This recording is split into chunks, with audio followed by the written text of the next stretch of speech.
Well, hello, everybody, and thank you for joining us for today's session. And I am very excited to say that we have a wonderful guest here on the show with us today called Dr. Dawn Leman. And I hope I've said that correctly, have I? That's correct. Dr. Leman is here with us. She's an MD, and she is an author and a physician. And I'm going to read off her bio right in front of me because it's quite an extensive bio, but I don't want you to miss any of this wonderful information here. Her Ashland, Oregon Cancer Clinic draws patients from around the globe. Stanford trained in conventional medical oncology and a recognized authority on integrative medicine, Dr. Leman is one of a small but growing number of oncologists dedicated to integrating conventional and complementary cancer therapies. Dr. Leman is a proponent of rigorous single-subject research design development and is active in the quantified self movement. She was the first medical oncologist appointed to the faculty of New York's Memorial Sloan Kettering Cancer Center's Integrative Medicine Service and currently teaches physicians in the University of Arizona's flagship Integrative Medicine Fellowship. She is the author of peer-reviewed scientific articles, textbook chapters, and works for the popular press, most recently N of One, written with Glenn Sabin, who has also been on this show before, interviewed by Pat. Dr. Leman speaks by invitation domestically and internationally. Learn more about Dr. Leman's work at, and this is her website, so it is www.oregonio.com. So that is Oregon as in O-R-E-G-O-N and then I-O for Integrative Oncology, I assume, .com. And we'll repeat that at the end of the show. So for you folks who want to get in touch with Dr. Leman, we'll definitely mention that again. So that was a very extensive bio, and I'm very, very privileged and honored to have you on the show. And thank you for dedicating your most valuable time to being on the show and chatting to us and to everyone who's listening. So why don't I start off by saying, first of all, you started off being a conventionally trained physician, and then you moved into the integrative field pretty much so, and also into integrative oncology. What got you going to make that change? Sure. Well, thank you, Kristen, for having me on your podcast. And actually, I have always been interested in cancer. When I was 7 years old, I wanted to be a doctor, and I knew I wanted to treat cancer patients. I didn't know the word oncology. But that was always an interest of mine. And I was interested in, even at that age, how diet and lifestyle impacted recovery from cancer, or even, the causes of cancer. And I'm old enough so that I remember when cigarettes were being newly vilified as possible causes of lung cancer. And that was a big deal. And people at that time didn't think much about diet at all. That was not something that was on everybody's radar as a cause of cancer. There was radiation, there was cigarettes, there were a few chemicals that we knew about, and then there was heredity. Those were the causes of cancer in the days that I grew up. So I grew up thinking I want very much to put together things that people can do at home, as well as things that doctors can do in hospitals and cancer centers to help people get well. So I've always been interested in putting those things together or integrating them. That's so fascinating to hear because, we have so many oncologists out there where we just wish they would actually just have a fraction of this kind of mindset, understanding that there is a relationship and that it really is also in the patient's interest to become an advocate for themselves, and that they can do something, that they don't just need to be passive recipients, but they can actually become actively involved. And I think that oncologists are starting to move in that direction. The cardiologists are a little bit ahead of us. In cardiology, if you have, a heart attack, the doctor will prescribe medications, maybe even an operation, but they will also prescribe diet, exercise, stress reduction as part of the treatment. And we oncologists are a little bit behind in there. And the research isn't even there yet because we are just starting to think in those kinds of ways. So we're starting to do the kinds of research that we need to back up recommendations for diet and exercise lifestyle Yes. changes in cancer.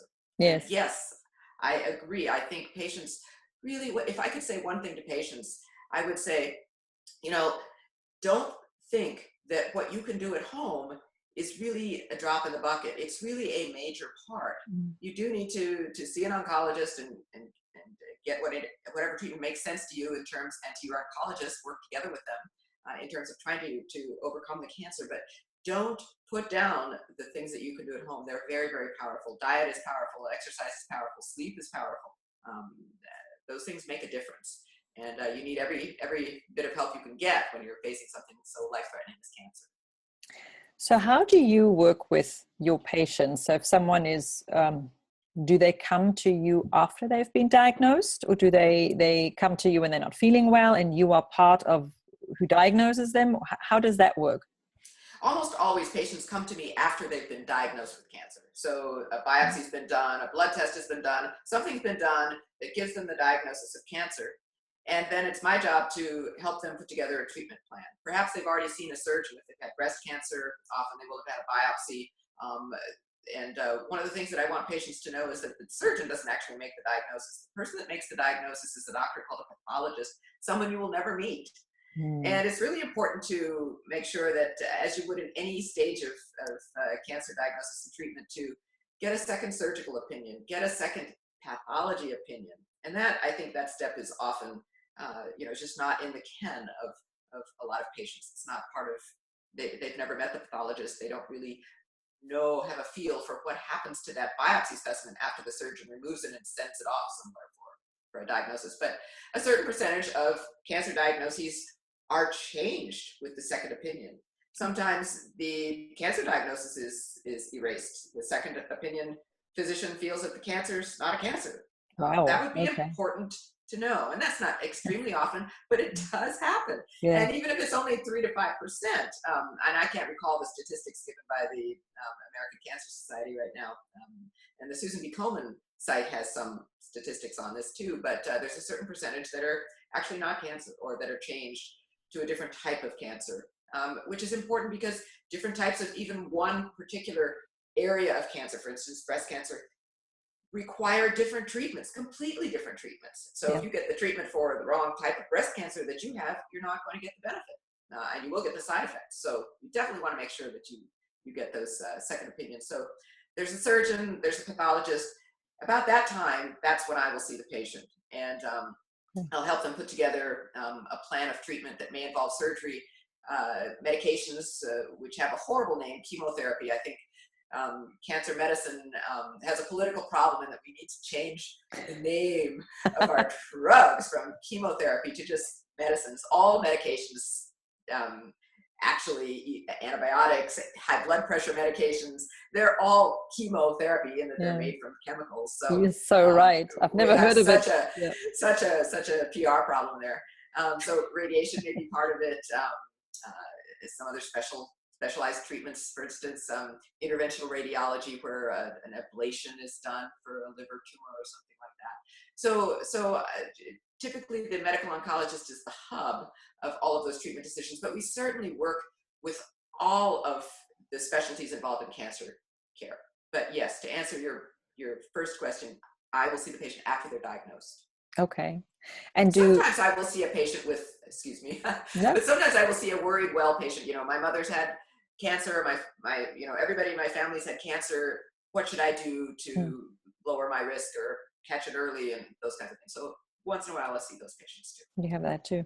Before I forget, I just wanted to pick up on what you said about the second opinion. So I mean, I think getting a second opinion is at least becoming pretty standard, but do you recommend then that you specifically ask for a second pathological opinion too? Or is that when you say I'm having a second opinion, I'm going to a different surgeon, will it also involve a different pathological evaluation?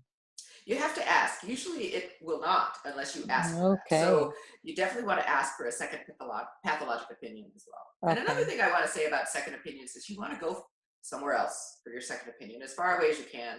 Definitely don't go, in my opinion, it would be a mistake to go to another doctor in the same group, in the same practice, because they likely will have the same basic opinion. Or if they don't, if you see a less powerful physician politically in that group, they may be under pressure. And I think physicians resist these kinds of pressures, but I do want to say that they're there.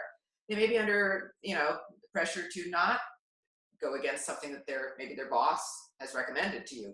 So you want to go at least across town, across the state is better, out of state is best, in my opinion, if you can afford it and if your insurance will bear it. Go as far away as you can to get your second opinion. That's very valuable information. Thank you. Yes, I agree.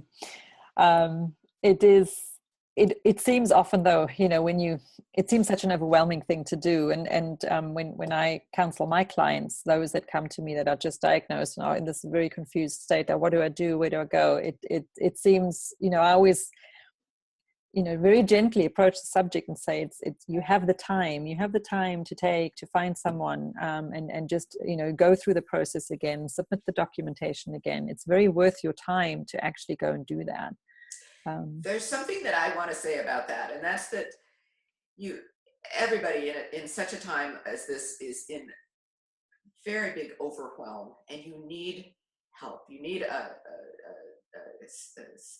person who can help you, a friend, a family member. Your family doctor might be that kind of an advocate. And the other thing I want to say is, whenever you see a doctor, especially if you have a serious illness, get every single medical record, and not just the MyChart part of things, which can sometimes be, documentation light, LITE. It may not have everything on it, but what you want are the doctor's written records of their opinion of your visit. And it'll be written in prose, and it'll say things like, I think this patient should have this operation or that medication, et cetera, et cetera. Here's my physical exam findings, and here's who I'm sending them to. Those are the notes you want. You don't want this kind of spew that has one particular lab on every page, on a page, and then a whole, your address 20 times or something like that. That's not really, you should get those, but those aren't what I'm talking about. You really want the doctor's notes, and those aren't always easily available, but they're yours. You can ask for them and get them. Keep those in a file at your house, and when you want to go see another doctor, you can just fax those records to them. You don't have to ask your first doctor to send the records and wait while that happens. Yeah. That's really important. And I think probably your audience is really savvy about these kinds of things. But I meet patients who don't do that. And it really many don't do that. Save them a lot of time and heartache, I think, to just be able to quickly get their information to any doctor that they want to see. Yes, So, no, I think many are, especially when you're thrown into this, you're still in this mindset that, the doctor knows best, and you kind of don't make that association that you, even in a situation like this, you are still your own advocate, and you still need to gather all your facts and figures together and understand that this is important. An important part of your whole treatment of your process is that you have access to these documents. So it's really important. Yeah, very important advice. Thank you. So to get back to your flow then, so you see patients that come to you that have been diagnosed, and are you able to offer the treatment in your clinic here in Ashland in Oregon? Yes, I do treat some patients myself. I don't take insurance, so it does not often work out for patients who want to come and see me to also be treated by me. So I recommend that they also keep a relationship with another oncologist who does take their insurance. So if you're treated by me, I will treat you at a local hospital, which has a very nice outpatient oncology infusion center. And the reason that I do that, and that I don't treat patients actually in my clinic and take insurance for that, is that I feel that there can be somewhat of a conflict of interest there. It is, if that's the way that I make money, it's going to be, I'm just human, and it's going to be a temptation to me or to any doctor. I mean, not that I'm evil or anything like that, but to any doctor to perhaps just subliminally want to give more treatment than is absolutely warranted in that case. And I'm not saying that, maybe every other oncologist on earth has no thoughts of that, but I do notice that there's a push when you're making your money from a particular direction to want to go in that direction. So my patients pay me for my time, period, and that's it. You pay me an hourly fee. And but I do treat some patients. I pick very carefully the patients that I want to treat, because it's often better for a patient to go back home and be treated near home, and I can consult and help in that way. Do you Does that consult? answer your question? Yes, yes, it does. Thank you. Okay. Do you consult virtually as well, or do you only see I do. people in person? I do. So Okay. to consult with me by telephone is fine. In that case, we don't have I call it an informational consultation, and we don't develop we don't end up with a doctor-patient relationship. In other words, if I make some recommendations based on our conversation, and I may have reviewed your records and things like that, but I would ask then that you definitely go and confirm any tests that I recommend or any directions that I recommend you take with your treating oncologist. Make sure that they, who have also examined you, go along with the recommendations before you carry them out. So because I can't examine a patient virtually yet, although I think that day is coming soon, that does not give us the same kind of doctor-patient relationship. But once you've seen me in my clinic, and I've examined you, and we've developed and have established a mutual relationship, a doctor-patient relationship, then yes, I can order tests, blood tests, make some recommendations over the phone, just like your local doctor could, within certain parameters. I mean, Sure. So Do I have you? licenses in California, New York, and Oregon, so I can order tests and things in any of those 3 states. That's another thing where I wanted to ask you, how do you do with the follow-up? Do cancer survivors who have finished their conventional treatments and basically have received the green light from the conventional oncologist who then says, I'll see you in 6 months or a year, when you're at that stage, do you then help patients have a maintenance plan going forward to kind of keep an eye on things? And I'm asking this specifically because if you stay with just your traditional oncology team, and in my case, I've had a bilateral mastectomy, so the breast tissue is removed. So the answer I got, for example, is we'll do a couple of blood tests, but tell us how you're feeling. We don't recommend regular PET or CAT scans for obvious reasons. But other than that, they didn't offer me anything else to look inside my body and see, well, what's happening. And my whole thing was, by the time I feel something, if there is another tumor somewhere else in the body, it's way more advanced than my actual initial breast cancers ever were. So I felt a little bit left in the dark from a point of view of just diagnostically, what can we do to kind of keep you on track? So do you help survivors in that field as well in your clinic? Absolutely. And there are two issues that come up with this particular scenario. What do you do after the cancer diagnosis and after the treatment is over? And this is a point where patients often feel the bottom drop out while they're busy with treatment and everything. You're working, you feel like you're pushing back against this event that has happened to you. But once that's all done, what do you do? Just wait to see if something bad happens? And that's untenable. And this is one point where I really think patients want to be very, very proactive. It's very important that you feel that you're in charge. That actually changes your internal metabolism and hormonal milieu in beneficial ways.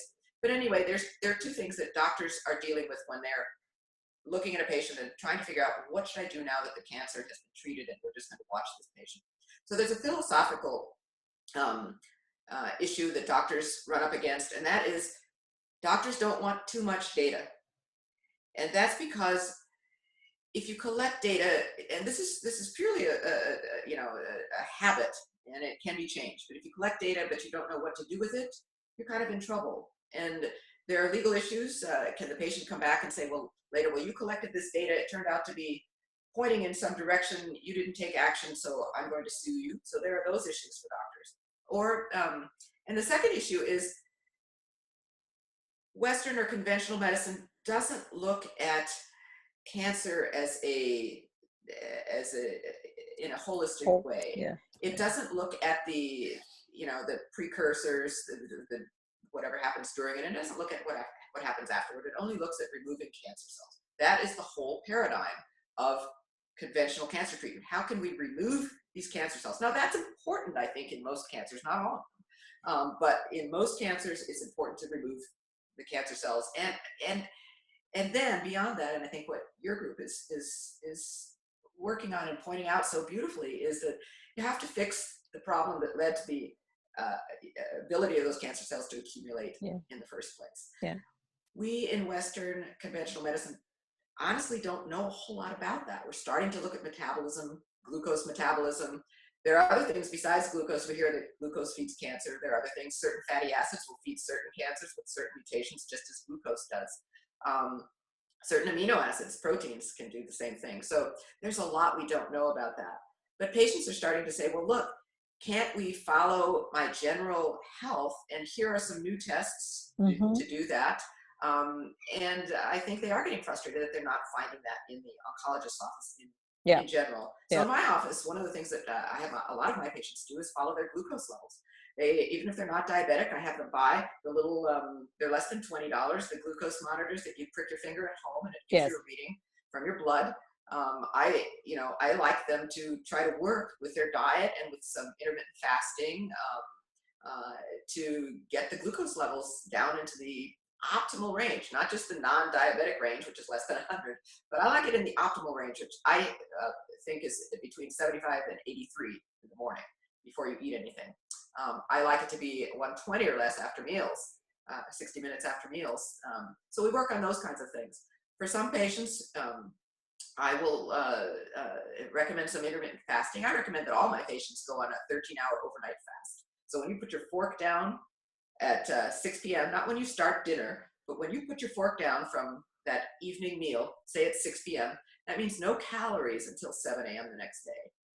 And there was an interesting study published in JAMA, the Journal of the American Medical Association. This is not an alternative journal or organization by any means. No, a few months ago, that published a nice observational study of women who did this after a breast cancer diagnosis, and women who had a 13-hour or more fast over every night did much better in terms of breast cancer recurrence over the 2 or 3 years of the study. I forget the exact length that they observed these women, than women who had a 12-hour or less fast. So the difference is between 12 hours and 13 hours. So I like to tell my patients, don't mix up and come back and say, oh, I'm doing the 12-hour fast every night that you recommended. No, it's 13 hours. The 12 hours was kind of the control group in which the improvement was measured.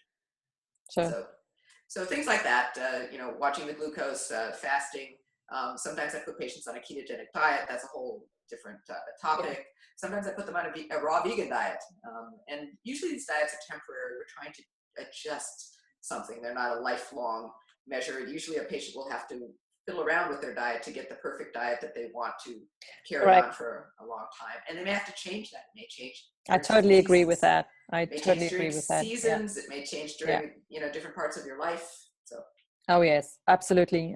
There is no one specific single cancer diet, and we have to be very mindful of what works for you and when. As you say, the seasons play a role too. Yes, it's a constant motion. I just had a conversation with actually a friend of mine in Germany who knows someone who's going through cancer, and her thing was, I didn't realize this was going to take the whole year, and it's like it's going to take your lifetime now of adjusting, of looking up, becoming conscious, and looking inside your body and being mindful.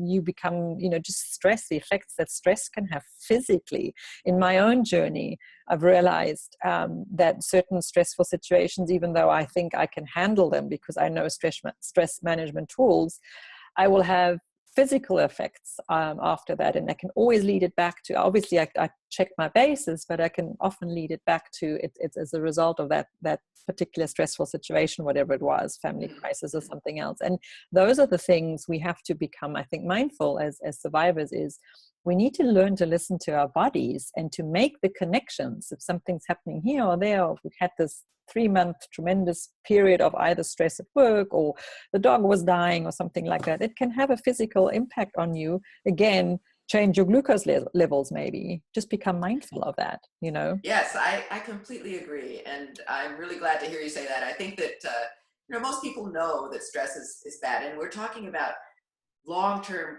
chronic stress, not the intermittent stress of doing an interview or a podcast or something like that. Those are those are good things. You're supposed to have some little bumps in the road. You don't want cancer and disease in general likes to have something really predictable. So one of the things you want to do is mix it up. But if you're constantly under tremendous stress, that's going to be very detrimental to your health. And so I completely agree. And one thing, oh, go ahead. No, you go ahead. Well, one thing that I really think is important is that if you don't feel, you don't have to love your doctor, but you should feel that they're on your side, that they have a friendly attitude toward you, and you should trust them. And I find a lot of times I will see a patient who will come in and say, well, I want a second opinion. And I'll look at the first, what the first doctor has recommended, and there's nothing wrong with it. It's great. And I'll say, well, this looks pretty good. This looks like a good treatment plan. What is holding you back? And it will be their relationship with the doctor. They don't quite trust the doctor. It wasn't even the information. It was really the caring connection. And that connection, that doctor-patient relationship is part of the medicine. If you feel better in the presence of your doctor, pay attention to that. If you feel worse in the presence of your doctor, pay attention to that. Get out of there. Get a new doctor. And stress, so true. You don't want to have the doctor-patient relationship adding to the stress of that diagnosis. It should be a moment of a kind of an oasis, like, oh, I'm finally in some place of safety where this person is going to help me.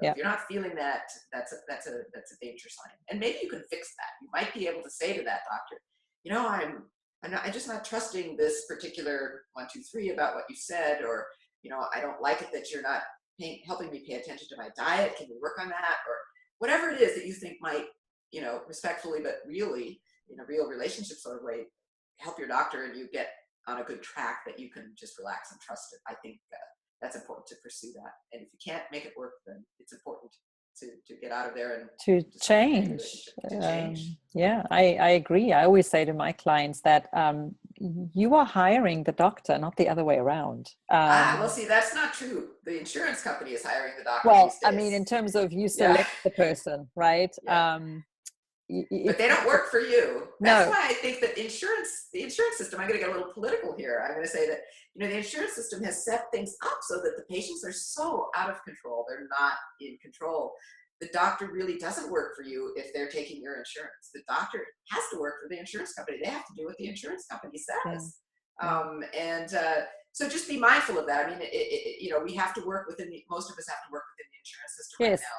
Yes. Do be mindful that they have a divided loyalty and they're not working for you. And if you fire them, it's no skin off their teeth. Usually there's so many patients in line, they'll just take the next one in. It's true.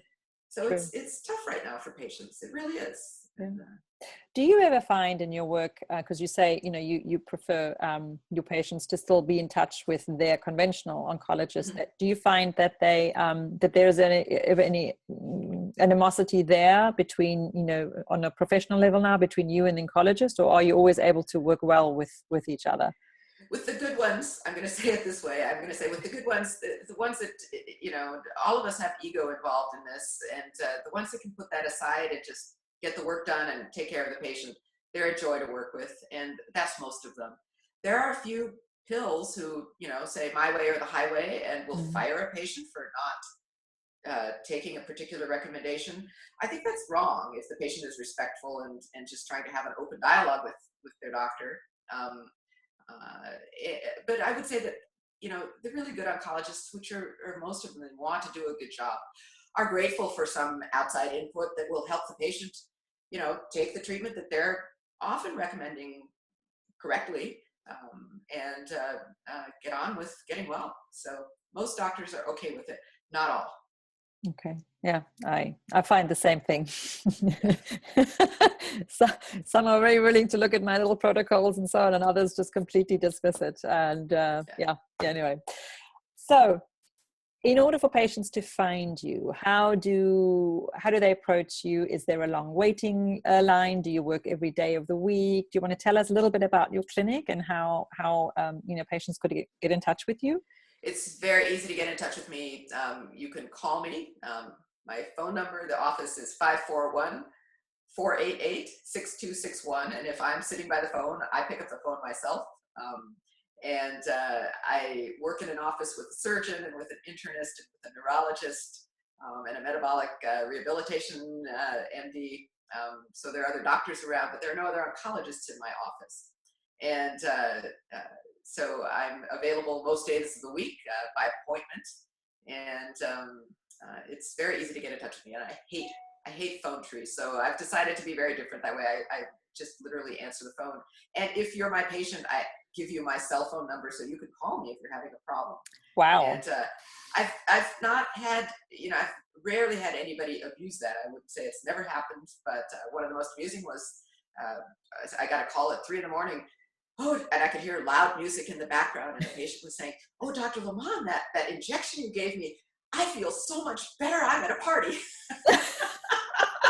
Wow. I just wanted you to know how good I feel today. So, but anyway, my patients are very respectful, and I think patients become frustrated and angry and make it difficult for other people to deal with them only when they have felt that from the system, when they can't get through, when they can't get a call returned, when they can't get their results, when they can't get in to see the doctor, or if they can't get their questions answered. That's when things go sour in those relationships. So yes, and the communication, absolutely. Not being called back on and things like that, having to chase after people. I agree. Okay, so they cannot expect that from me. That sounds awesome. So yeah. Okay. It's been working. So your website again was www.oregonio.com. Is that correct? You want to repeat correct. That? It's OregonIO. Okay. Standing for integrativeoncology.com. Okay. And, So in conclusion, and thank you so much. We're very humbled to have you here and be so, speak so openly about your experiences. But I think it's so important to, this is empowering information for many patients out there that are looking, what else can I do? Because many understand that I have to go the conventional route. I don't want to go alternative. And I'd actually like to have a quick view from you on that as well. So they understand I need to do a combination work, a complementary work, but who do I trust? How can I fit this in? So I think it's, the work that you do is so vitally important to, again, guide the patient to make very informed decisions and become their own advocate, become more empowered in this cancer journey, not feel such a victim. So just as my final question to you, so if somebody comes to you and says, I do not want to go the conventional route, I want to try alternative, what's your general advice if there is such thing? Happens all the time. Patients will come in and say, even when I was at Sloan Kettering, patients would come in and say, well, I don't want what they're giving across the hall. I want, herbs and vitamins and things like that. And a lot of times what we can do is find out what the patient is afraid of. A lot of times the patient will be afraid for good reason of the side effects of a particular drug or regimen. So one thing that I like to do is give what I call a test dose. I give a small dose of a particular drug and we see how the patient does. And then I can gradually, with the patient's permission, over a period of several weeks or whatever schedule makes sense with that patient, increase the dose until we're at or near the conventional dose. And the patient has complete control. They can say, I had a side effect that I'm just not willing to put up with that last dose. Let's stop there, or let's back up, or let's stop completely. So that's been a very powerful tool for a lot of patients when they have control over the spigot and they're literally, telling me, you can go up on that dose. I'm okay. That will often get a patient through, what otherwise would be a very frightening and horribly disempowering moment in life. Yes. And still allow them the benefits of, what can be life-saving treatment. A lot of these treatments are really life-saving and we really want to try to get these done if you can. The other thing is if a patient has, will come in and say, absolutely not, I'm, no matter what you say, I will never, ever, ever take any of these conventional treatments. I say, okay, let's measure how you're doing. What do you want to do? And they'll say, well, I want to do special diet, or I want to take these herbs. I want to do all of those things, put them together, and I'm working with the herbalist. Okay, so let's measure how you're doing. And we find something that works for them. It can be a blood tumor marker. It can be circulating tumor cells. It can be, you know, scans of some sort, ultrasounds, MRIs, CT scans, whatever seems to make sense. And we follow. Are you getting better? Yeah. And if you're not getting better over a certain period, and we make a plan. You know, after a month, if you're not getting better, what do you want to do? You want to keep going? You want to try something else? You know, so we have a real outline of what's going on. If a patient has a cancer that's curable with conventional treatments, I try very hard to get them onto that conventional treatment. If they have a cancer that's not curable, that conventional medicine says we can't cure this, for instance, things like glioblastoma or advanced metastatic pancreatic cancer, those are things that conventional medicine typically throws up its hands or says we'll go into this trial over here in, you know, some other state, and we'll see if we can do something. Those are different cases, and in those cases, you know, we do the best we can and just make it work for that patient. What does that patient want? And the patients will come in, they're not, you know, outside of reality. They say, you know, I'm probably, you know, I might die of this. I probably am going to die of this, but I really don't want to take these other treatments. Can you help me? And we'll figure out something we can do that makes sense for them. Yeah. Yeah, that sounds awesome, because again, it puts the patient in the driving seat, that they feel they have a little bit of control. The patient needs to be the driver. The patient needs to be in control. And I think, you know, that's, if we do one thing, if I do one thing in my lifetime, if I can help patients get back into the driver's seat in medicine, whether it's by insurance reform or insurance disappearance, or, you know, and having medicine be, you know, a normally priced item, not this tremendously artificially inflated object that nobody can afford. You know, and if there are other ways that I can put patients back into the driver's seat, that's, I've completed my life's work. What wonderful concluding words. Thank you so much. That makes so much sense. And again, let's just, for the viewership, just repeat how we can get hold of you. Would you just like to quickly repeat your telephone number again? Sure. You can call me at 541-488-6261, or you can go to my website, and that is OregonIO.com. And on the website are email addresses and more phone numbers, and you can call me. Great. During business hours. Yes, not at 3 a.m. Pacific time. Good. Thank you so much. You're welcome. I'm going to end the recording now. So thank you so much. It was a privilege and an honor to have you on the show. My pleasure. Thank you, Kristen.